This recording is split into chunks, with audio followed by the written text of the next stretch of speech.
ఇదిగోండి సగ్గుబియ్యం వడియాలు పెడుతున్నాను. చూడండి బాగుంటాయండి, భలే ఉంటాయి సగ్గుబియ్యం వడియాలు. ఇదిగో దీంతో పెడుతున్నాను. దీంతో 7 గ్లాసులు నీళ్ళు దీంతో పెడుతున్నాను. ఇదిగోండి ఇట్లా నానబోసుకోవాలి. రాత్రిపూట అయినా పోసుకోవచ్చు, తెల్లారైనా పోసుకోవచ్చు. ఇట్లా నానిన తర్వాత బాగా ఇదిగోండి ఇట్లా అవుతాయి అన్నమాట. ఇట్లా అవుతాయి నానితే అలా నానబోసుకోవాలి. పోసుకున్న తర్వాత దీంతో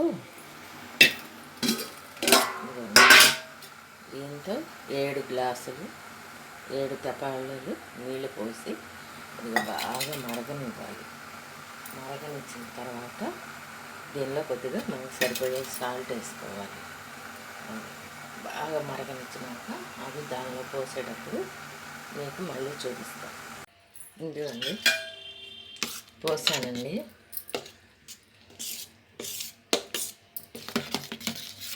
పోసాను, కాగుతున్నాయి చూడండి. బాగా చిక్కగా కాగాలి, బాగా అయితే ఉడకాలన్నమాట.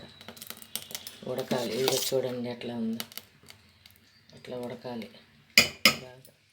ఇది ఎక్కువైతే 2 ఇట్లా పెట్టానండి. ఈ గిన్నె చిన్నదైపోయింది,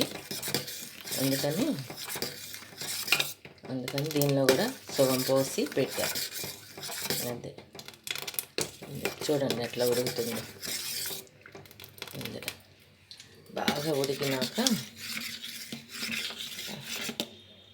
ఇదిగోండి పేస్ట్, అల్లం పచ్చిమిరపకాయల పేస్ట్ దించబోయే ముందు వేయాలి. ఇది అది దించబోయే ముందు వేస్తే కలర్ చేంజ్ అవ్వకుండా ఉండిద్ది, బాగుండిద్ది. అది కలర్ చేంజ్ అవ్వకుండా ఉంటుంది. చూడండి దీనిలో కొంచెం మనము బొంబాయి రవ్వ వేసుకున్నామంటే టేస్ట్ అదిరిపోద్దండి. కొంచెం 1-2 స్పూన్లే కొంచెం వేసుకుంటే బొంబాయి రవ్వ బాగుండిద్ది. అది అదండి. ఇదిగో చూడండి ఎట్లా ఉందో, గుడ్లుగా భలే ఉంది.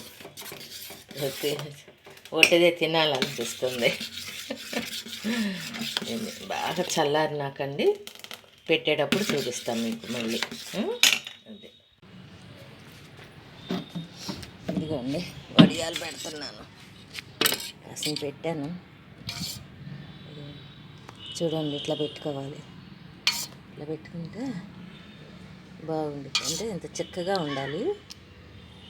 చిక్కగా ఉండి పెట్టుకుంటే బాగా ఆరిపోతాయండి. చక్కగా మీరు కూడా పెట్టుకోండి. ఎందుకంటే ఎండలు అయిపోతున్నాయి, ఇంకా వర్షాలు బిగిన్ అవుతాయి. అందుకని ఇంకా పెడుతున్నాను అన్నమాట. మొన్నోసారి పెట్టాను, అది వీడియో తీయడానికి కుదరలేదు. అందుకని ఇంకా ఇప్పుడు పెడుతున్నాను అన్నమాట. అదే థ్యాంక్స్ అండి. మళ్ళీ మీకు తీసినాక అప్పుడు పెడతాను మళ్ళీ.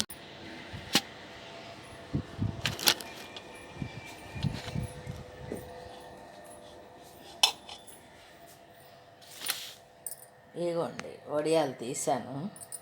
చూసారా ఇవాళ ఎండకి ఎట్లా వచ్చేసిందో. పొద్దునే పెట్టాను నేను, ఎట్లా వచ్చినాయో చూడండి. పొద్దున పెడితే అసలు గలగల్లాడిపోతున్నాయి. అన్నీ తీసి ఇప్పుడే ఆరబోసాను. ఏగిచ్చి మీకు 2 చూపిస్తాను అంతే.